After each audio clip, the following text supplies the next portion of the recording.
keeping us up to date.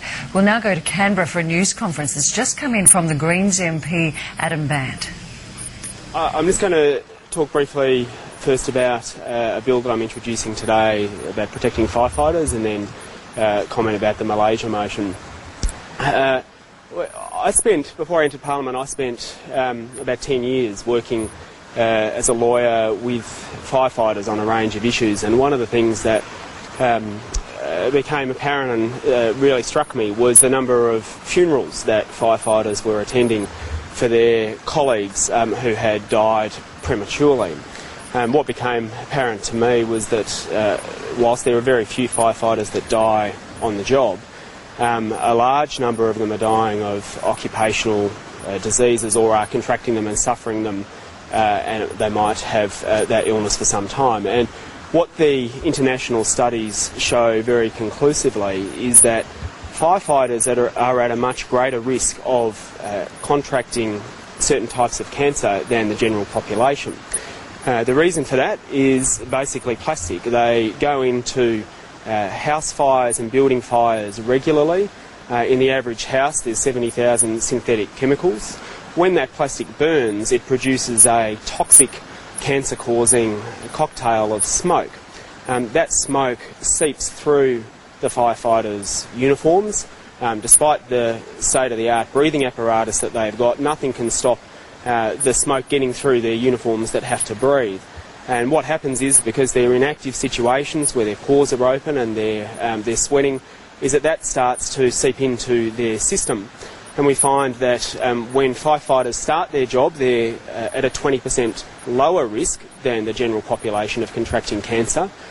But after 5 years, they have double the risk of contracting leukemia, and a New Zealand study found that firefighters have up to 10 times the risk of testicular cancer. What's happened in the United States and in Canada is that they've recognised the science, and they've amended their compensation legislation so that if a firefighter contracts a certain kind of cancer, it's presumed to be work-related, so that they can more easily access the compensation that they and their family deserve. My bill will bring about the same situation in the Commonwealth compensation system. It will mean that if a firefighter contracts one of the kinds of cancer that's listed, like brain cancer, bladder cancer, kidney cancer or non-Hodgkin's lymphoma, or leukemia or breast cancer or testicular cancer, it'll be presumed that that's a work-related disease and they'll be able to access the compensation.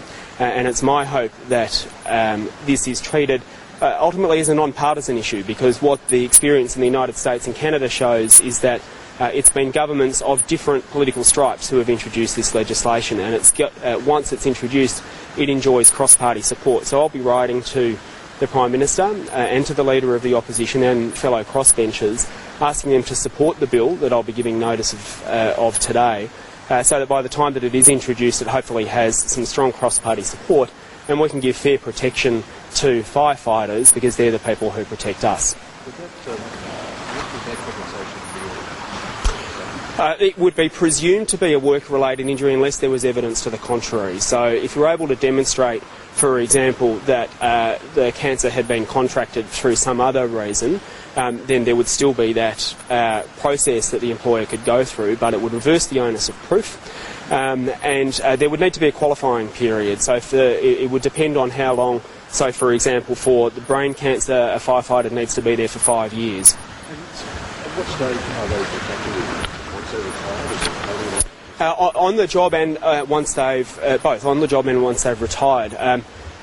What the evidence shows is that by the time they reach the age of 40, the average firefighter who's been in the job for close to half their life by that stage has their immune system has dropped by close to 50%, and they're at much greater risk of contracting these kind of cancer and these kind of diseases.